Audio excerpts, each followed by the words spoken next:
Olá, eu sou Carlos Duarte, estou aqui falando através do Zoom do Mauro Santos,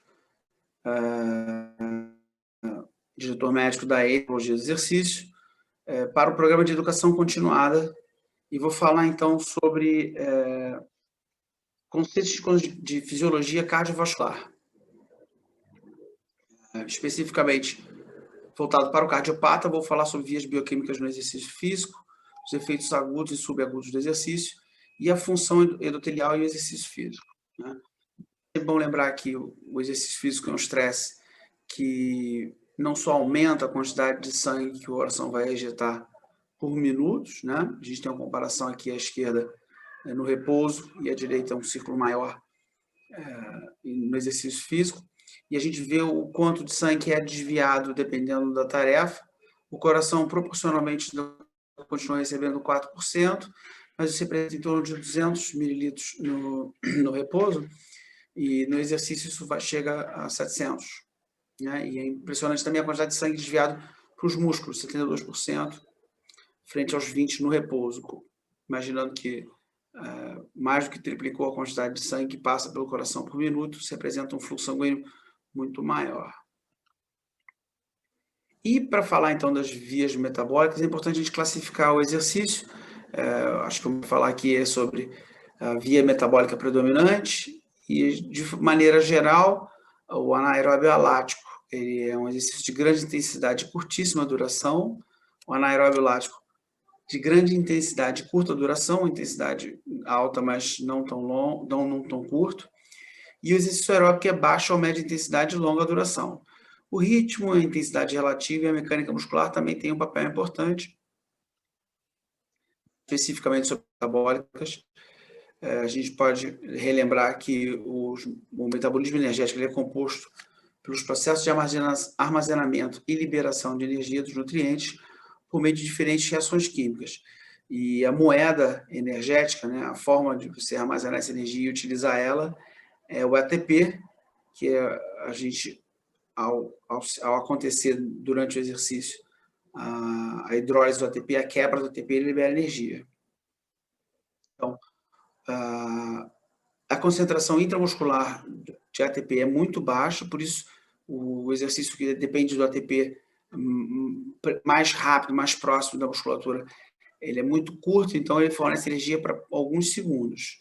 Conforme esse exercício vai se estendendo, precisa aumentar maior será a necessidade de se obter ATP, então há uma necessidade de ressintetizar o ATP, né?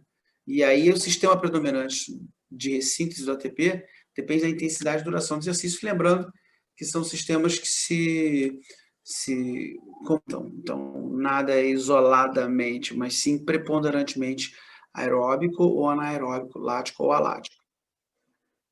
Aqui, adaptado de Roberts, a gente tem uma demonstração da demanda energética dos diferentes tipos de metabolismo. O sistema ATP muito rapidamente, em torno de segundos, um pouquinho menos. A glicolítica, mais importantemente, conforme for a intensidade e a duração. Por ser uma reação mais longa, consegue ofertar isso no início, assim, tão cedo, mas conforme o exercício vai perdurando e ele já não consegue talvez ser mais tão intenso, por ser mais prolongado, essa via metabólica passa a ser mais importante. Analisando então a via metabólica baseada naquela proposta do slide, 2 slides atrás, a gente pode pensar qual foi a massa muscular envolvida, qual a duração, qual a intensidade, qual o ritmo do exercício. Se o exercício pode ser mantido nessa intensidade pelo dobro do tempo que ele normalmente é feito, e se você poderia repetir esse exercício com essa intensidade após descansar um pouquinho, isso pode dizer um pouco sobre a via metabólica. Grandes massas musculares envolvidas, geralmente, se for de forma sustentada, estão mais associados a exercícios aeróbicos, e uma massa muscular menor, mais localizada, está geralmente relacionada a esforços anaeróbicos. Então, exercícios que duram de 2 a 4 minutos, pelo menos, têm uma participação importante da via aeróbia, estímulos muito curtos, até 10 segundos, anaeróbio alático, e entre 10 segundos e 2 minutos, anaeróbio lático. Exercícios de intensidade mais alta, mesmo prolongados, podem ter uma participação anaeróbica importante, mas geralmente são mais brandos, a tendência é ser aeróbico.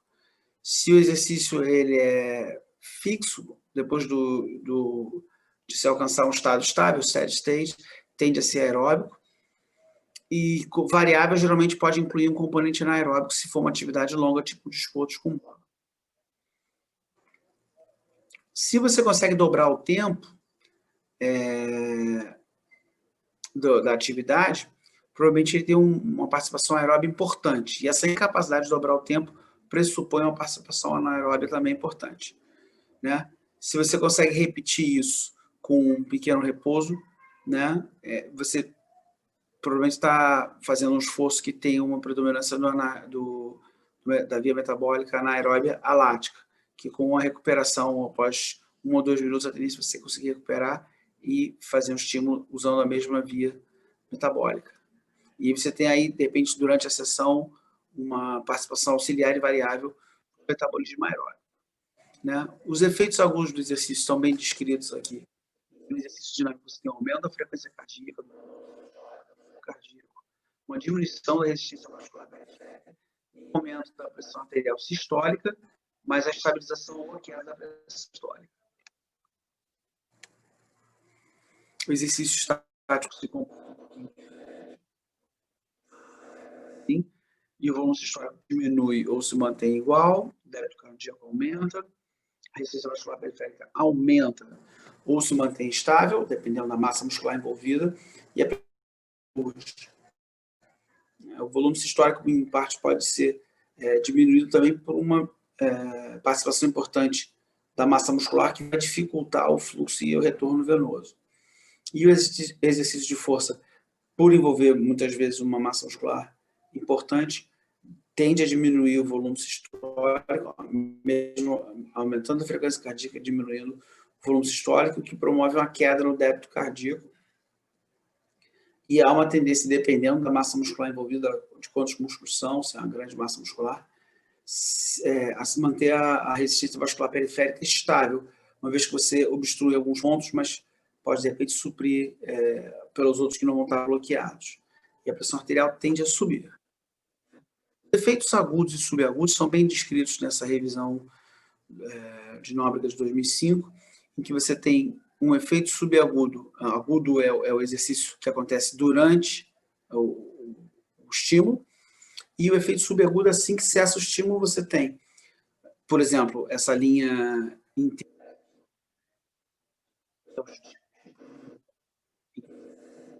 Efeito subagudo basicamente relacionado à cessação do estímulo. Então, a frequência cardíaca do exercício vai caindo mais lentamente, fica mais alto que o repouso ainda por um tempo, mas tem a ver mais com o fato de ter subido durante o exercício. Outro fenômeno interessante, mas mais incomum, no caso ele descreveu aqui como exemplo o risco de mortalidade em indivíduos com arritmia, eles aumentam assim que para o estímulo, né, o efeito agudo, e fica maior durante o período subagudo, né? O risco de mortalidade em indivíduos com arritmia parece aumentar assim que você cessa a atividade, ela vai subindo. O outro bem interessante, mais comum, é um efeito que não acontece durante o agudo, mas que ele logo em seguida vai aumentando e se prolonga por um tempo. No caso, a hipotensão pós-exercício, que é um fator importante que dura até 24 horas, daí a recomendação de se fazer exercício físico para controlar a pressão diariamente. Soma desses estímulos, soma temporal, na primeira linha aqui a gente vê eles acontecendo, né? O efeito da adaptação funcional, no caso, vamos supor a pressão arterial, conforme vai acontecendo a somação desses estímulos. Essa é a demonstração do efeito crônico surgindo após uma sequência de estímulos subagudos, né? Os efeitos agudos do exercício sofrem interferência de fatores como a temperatura e o estado emocional, e também são afetados pela intensidade e duração do exercício e massa muscular envolvida. Por exemplo, a temperatura mais alta resulta em frequências cardíacas maiores devido ao desvio do fluxo sanguíneo para a pele. E atividades realizadas em ambientes quentes e de forma prolongada mantêm a frequência cardíaca mais elevada na recuperação. O cardiovascular drift, o desvio cardiovascular, é o aumento do fluxo sanguíneo para a pele durante o exercício prolongado e resulta em diminuição do volume sistólico. Então, com a necessidade de diminuir a temperatura corporal, o indivíduo sua e parte do suor vem da volemia. Então, a tendência é diminuir a volemia, diminuir a quantidade de plasma sanguíneo, o sangue ficar até mais viscoso em decorrência disso, e gradualmente ele vai perdendo isso, então ele tem que bombear mais vezes para mandar a mesma quantidade de hemácias e de nutrientes. Condições emocionais afetam por uma atividade adrenérgica aumentada, aumentando a frequência cardíaca e a pressão arterial.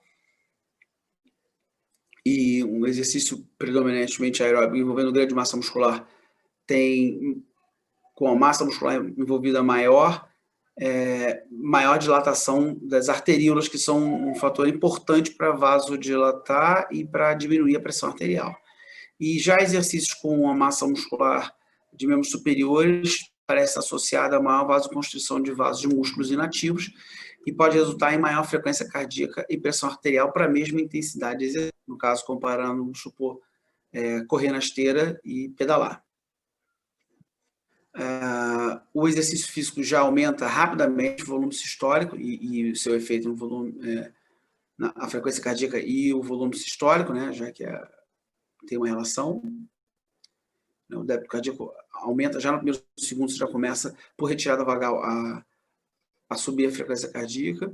Se o exercício for constante abaixo do limiar metabólico, é esperado um platô em 2 a 3 minutos. Inicialmente não consegue gerar essa energia de forma predominantemente aeróbia, então tem uma participação anaeróbia no início, né? E se o exercício for muito brando ou mais brando, a frequência cardíaca e o volume sistólico geralmente caem rapidamente aos valores de repouso. Indivíduos treinados reduzem a frequência cardíaca após o exercício de forma mais rápida, né? Por 2 motivos. Talvez a frequência não suba tanto no exercício submáximo, por ser mais treinado, ter um coração que bombeia mais sangue, e então não precisa subir tanta frequência, ou mesmo que façam o exercício máximo, a maior atividade parasimpática, que é presente em indivíduos mais treinados, pode fazer com que esse retorno da frequência a valores de repouso seja mais rápido, né? E a gente vê aqui, então, nesse gráfico, o treinado, chega um momento que a frequência cardíaca não consegue mais subir, o treinado não consegue mais aumentar o débito cardíaco, de acordo com a taxa relaxada, a taxa de trabalho, e o treinado ainda consegue porque ele vinha mantendo essa subida às custas de um volume sistólico maior, e aqui ele vai aumentando mais a frequência cardíaca, né? Se o exercício é intermitente e a recuperação for insuficiente entre os estímulos, a tendência seria aumentando gradualmente o seu esforço. Aqui tem uma discreta tendência de subida, que ele já não consegue mais. Frequência cardíaca para o esforço intervalado. E treinada e destreinada, e em repouso, fazendo exercício, faz uma recuperação mais curta, outro leva mais tempo, e volta a valores próximos de repouso um pouquinho acima ainda. O tipo de exercício também é importante. A frequência cardíaca aumenta com o treinamento de força, proporcionalmente à intensidade e duração do exercício, mas isso acontece de forma menor quando comparado com os exercícios aeróbicos. Então, a gente acaba não vendo frequência cardíaca muito alta, nem volume sistólico muito alto, mas a pressão arterial sistólica e, diferentemente do exercício aeróbico, a pressão arterial diastólica também pode aumentar bastante, né? A gente vê aqui a relação entre o débito cardíaco e duplo produto, que 100% do VO2 costuma ser 100% da frequência cardíaca e do débito cardíaco geralmente, que é o transporte de oxigênio para a musculatura ativa. O aumento do débito cardíaco é causado pela diminuição da resistência vascular ao fluxo e o aumento da pressão arterial média, causado pelo aumento da pressão arterial sistólica, né? O aumento da frequência cardíaca e da pressão arterial sistólica durante o exercício resulta em aumento da carga de trabalho sobre o coração, a qual pode ser estimada pelo duplo produto. Então, também é interessante ter cuidado quando um indivíduo cardiopata chega com uma pressão mais alta no centro de reabilitação cardíaca, talvez ele tenha que trabalhar com frequências cardíacas mais baixas para não sobrecarregar tanto esse coração, né?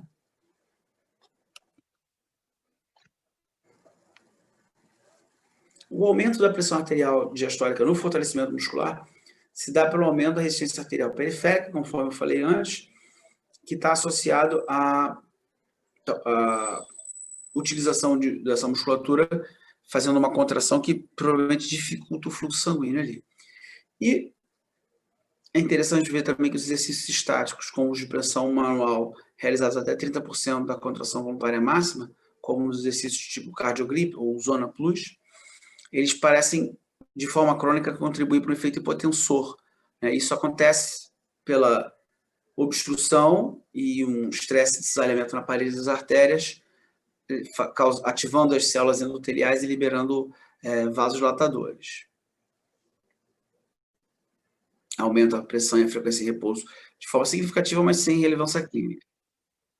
Como eu falei, bem rápido esse estímulo de controle cardiovascular, com os referentes vagais, com os referentes da musculatura esquelética, né?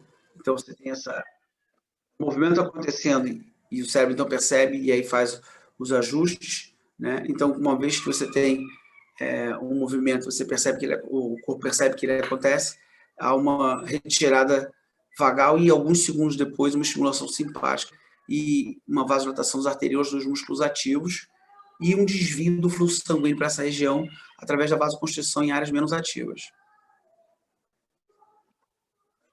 E, especificamente para os cardiopatas, né, vamos falar um pouquinho sobre o coração e as pessoas que têm problemas cardíacos. O conceito de contínuo cardiovascular foi apresentado nesse belo artigo de revisão como a relação entre os fatores de risco, tal como dislipidemia, hipertensão, diabetes, obesidade, tabagismo, e o efeito na doença aterosclerótica, o coração, causando aterotrombose, podemos levar a infarto, com morte, ou com arritmia e perda muscular, se sobreviver e ficar com sequelas, que vai levando à morte. Então, essa descoberta, inclusive, que levou o prêmio Nobel, mostra que como acontece esses fatores vão se... E a doença arterial coronariana, que é um desses aspectos que está ali, com a dislipidemia e outros fatores, vai acontecendo em consequência a formação de placas de aterosclerose, que é tecido fibroso e colesterol na parede dos vasos, obstruindo ou dificultando a passagem do sangue. O fumo, pressão alta, colesterol, diabetes, mas não é uma consequência natural do envelhecimento. Ele é mais frequente que o envelhecimento, mas não é uma consequência. Quando se identifica uma obstrução importante, com 50% a 70% do diâmetro da artéria, o coração, o fluxo sanguíneo já não é mais suficiente para irrigar aquela região e às vezes há necessidade de se colocar um stent, como essa ilustração aqui à direita.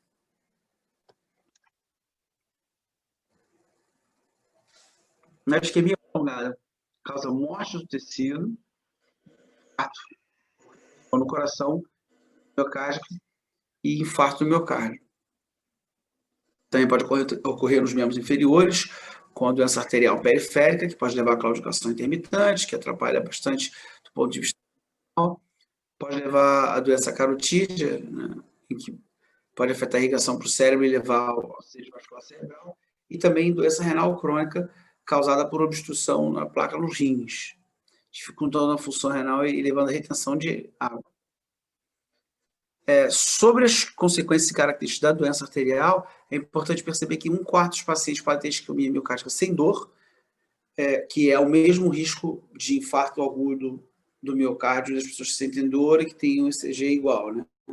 É a chamada isquemia silenciosa, que é algo não é infrequente, o diabetes, né? no momento do infarto, geralmente esse coágulo se forma sobre a placa e a passagem do fluxo sanguíneo. Para independentemente de doença coronária ou não, as artérias também envelhecem, e essas associações incluem dilatação da luz dos vasos, espessamento da camada média e íntima, rigidez vascular e disfunção endotelial. A gente vê aqui a jovem, mais idoso, as células musculares lisas, o que, independentemente de como está a camada mais interna, promove uma rigidez maior das artérias, então dificulta a elasticidade daquela. E a idade é o principal fator de risco para doenças cardiovasculares, mas esse envelhecimento arterial não é um fenômeno estritamente cronológico. Esses fatores podem ser modulados e algumas estratégias, como o exercício, podem ser desenvolvidas.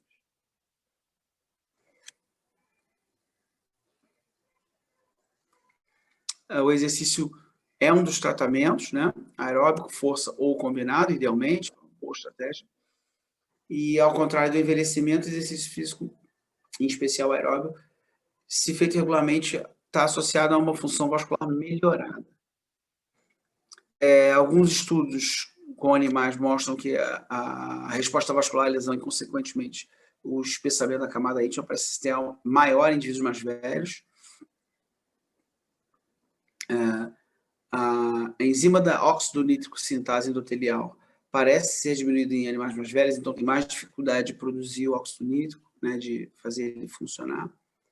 E a angiogênese, que seria a formação de novas artérias, também parece ser diminuída em artérias. O envelhecimento vascular ele é independente da aterosclerose, conforme dados do surgimento de doença cardíaca isquêmica em orientais idosos sem aterosclerose coronariana obstrutiva. Mas muitos desses fatores metabólicos, enzimáticos, celulares e endoteliais relacionados ao envelhecimento vascular estão implicados na agenda da aterosclerose, como inflamação e remodelamento vascular, os quais afetam diretamente no surgimento de doenças cardiovasculares. Então, pode não ter a doença, mas os fatores estão ali presentes.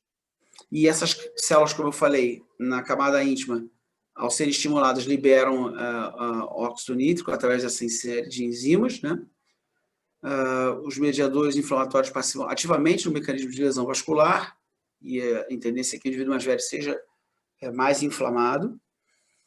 E uma vez que o vasodilatador óxido nítrico inibe a ação plaquetária e de leucócitos, ele modula a proliferação celular de músculo liso na camada média das artérias, a diminuição das sinalizações, isso fica alterado, então.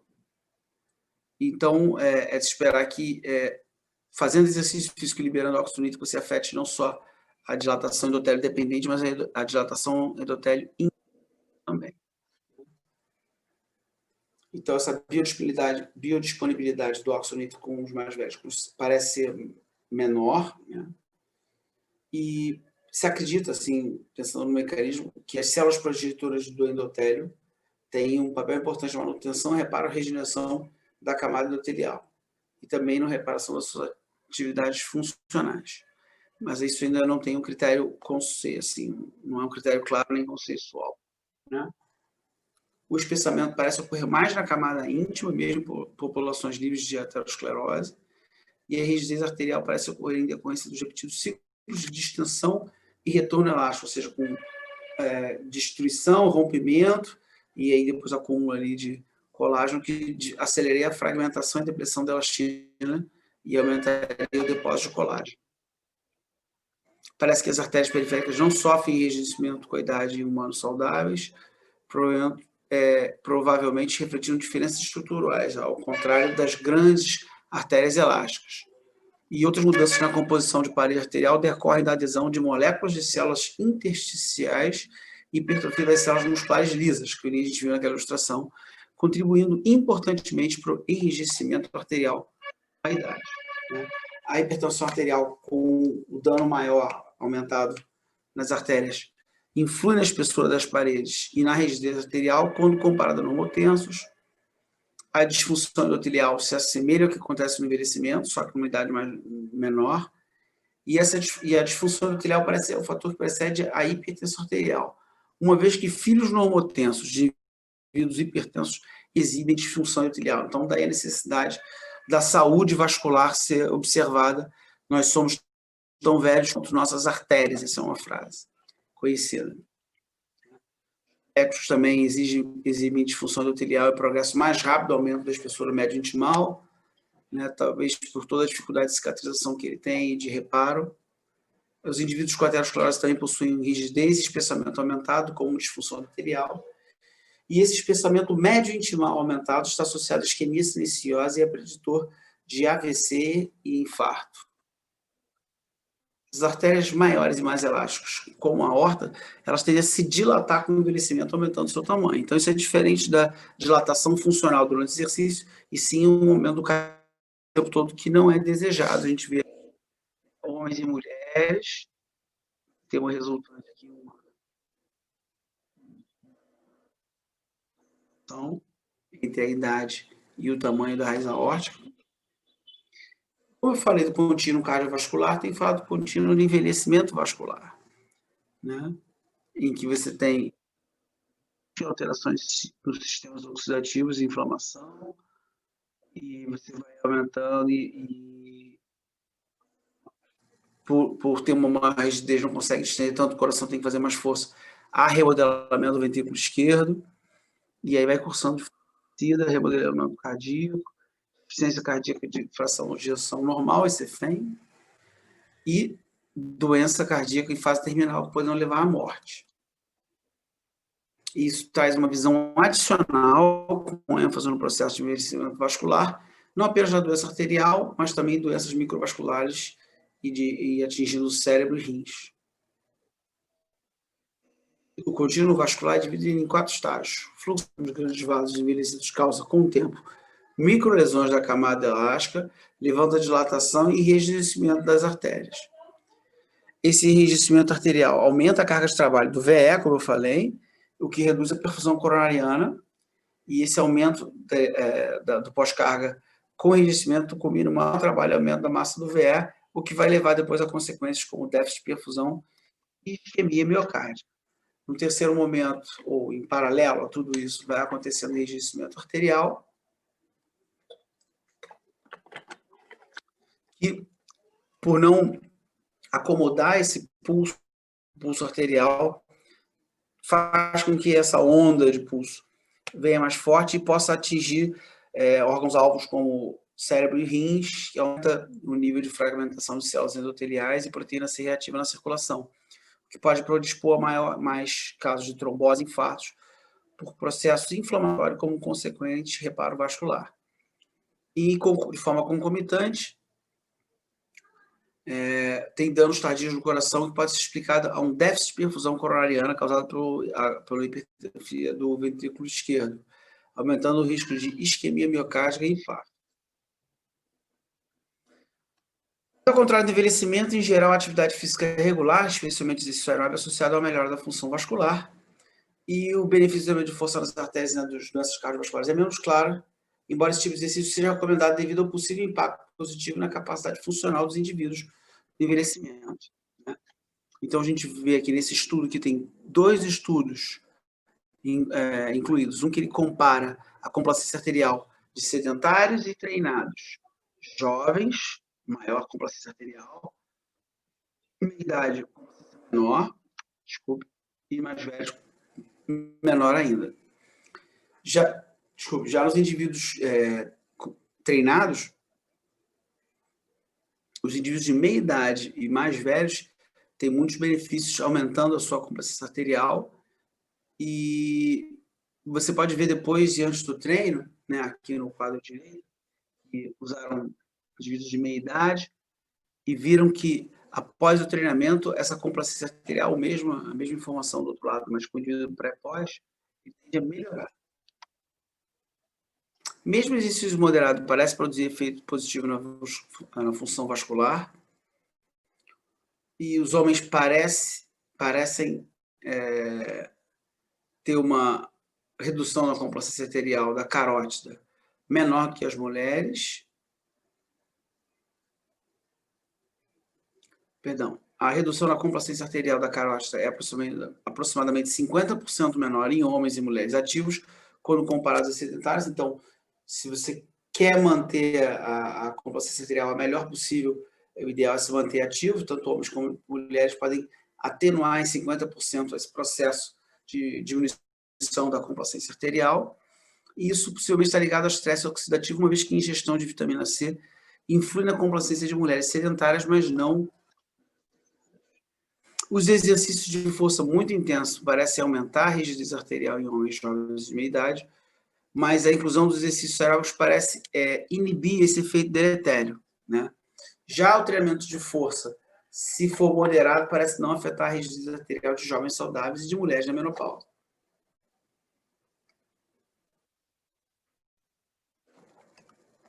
Esse estudo aqui, que mede a complacência arterial aqui no primeiro gráfico A, e o índice de rigidez arterial V. Indivíduos com essa bolinha, com a bolinha preta, são controle, varia muito pouco, com 4 meses e com 8 meses, espero esperar. E o treinamento de força sem aeróbico aumenta a rigidez com o treinamento e com o destreino isso retorna ao normal, mas ele faz treino em força, ele cai bastante ele cai aqui conforme ele faz só o exercício moderado, e quando ele faz os dois, ele tende a aumentar a complacência arterial. Esse cálculo da rigidez, vendo que se faz combinado, você consegue manter ainda essa rigidez sob controle, ao passo que ele só faz o exercício aqui no triângulo, treinamento de força, ele aumenta essa rigidez arterial. Também tem aspectos importantes relacionados aos genes associados à sinalização vasodilatadora, como visto em estudo com animais.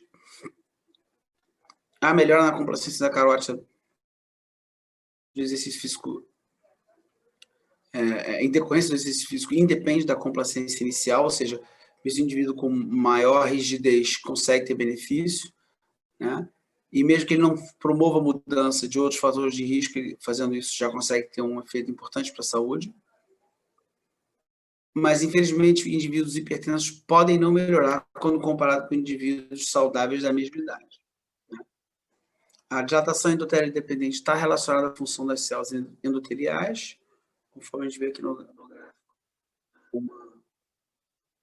Essa camada aqui amarela tem as células endoteliais, e com a ação do fosfolípido que você dilata e aumenta. Sabe-se que homens ativos de meia idade, idosos, têm uma dilatação endotelial dependente maior, e que em 3 meses esse aeróbico de intensidade moderada, como a caminhada, melhora essa dilatação endotelial dependente. O espessamento médio intimal, ao se observar o exercício físico e o espessamento médio intimal da carótida, não viu o efeito do exercício físico nessa região especial, mas em relação à artéria femoral, observou que o espessamento é menor em ativos quando comparados a sedentários. Né? Não viu o efeito do exercício de força, o treinamento de força, nem de maneira positiva, nem de uma maneira deletéria, né? Mas é interessante ver também que o exercício de força e potência, mas não aeróbico, podem preservar e melhorar o fluxo sanguíneo basal no envelhecimento, em especial para o exercício aeróbico está associado a menor rigidez arterial em homens e mulheres de meia idade e idosos, e a redução do estresse oxidativo parece estar relacionada, apesar de ser necessário compreender melhor como isso acontece. Se o treinamento de força for de alta intensidade, ele influi negativamente na rigidez arterial, aumentando, quando é feito sem ter exercício aeróbico junto, mas o mesmo não acontece com o treinamento de intensidade moderada, e a função endotelial é preservada com o exercício físico habitual, provavelmente devido ao menor estresse oxidativo e maior biodisponibilidade de óxido nítrico, mas os mecanismos ainda precisam ser melhor investigados. Então, há uma recomendação da prevenção primária e secundária da doença arterial coronariana que fala para fazer exercício físico aeróbico, treinamento de força, 20 a 30 minutos, preferencialmente meia hora a 45 do aeróbico, 10 a 15 repetições. Eu discordo, acho que tem que trabalhar às vezes com menos, mas 10 repetições está muito bem. De 1 a 3 sets, de 8 a 10 exercícios, para membros superiores e inferiores. Na maior parte dos dias, o treinamento de força pelo menos 2 vezes por semana, de 2 a 3, e a intensidade vai depender da condição de cada um, mas algo em torno de 65% a 85% da frequência cardíaca máxima. E pensando na prevenção de doença arterial coronariana, talvez o treinamento de força possa utilizar intensidades moderadas. E é interessante ver que isso tem um efeito na cognição também, o envelhecimento, a doença cardiovascular, a disfunção vascular e patologias que levam à doença de Alzheimer, a diminuição da vasoreatividade cerebral, a diminuição da perfusão cerebral e na atrofia de certas regiões do cérebro, que vão causar um declínio cognitivo, né, expresso pela doença de Alzheimer, demência e doenças neurodegenerativas em geral.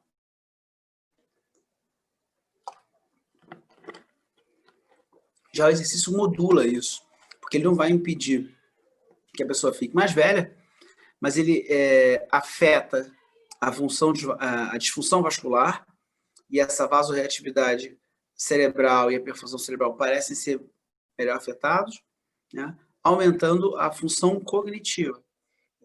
E aqui, os efeitos que acontecem do lado direito com o envelhecimento, diminuição da frequência cardíaca, diminuição do volume sistólico no exercício, né, diminuição do débito cardíaco, diminuição da variabilidade da frequência cardíaca, diminuição do VO2, enrijecimento arterial, menor capacidade de dilatação endotélio dependente, aumento da pressão arterial em repouso.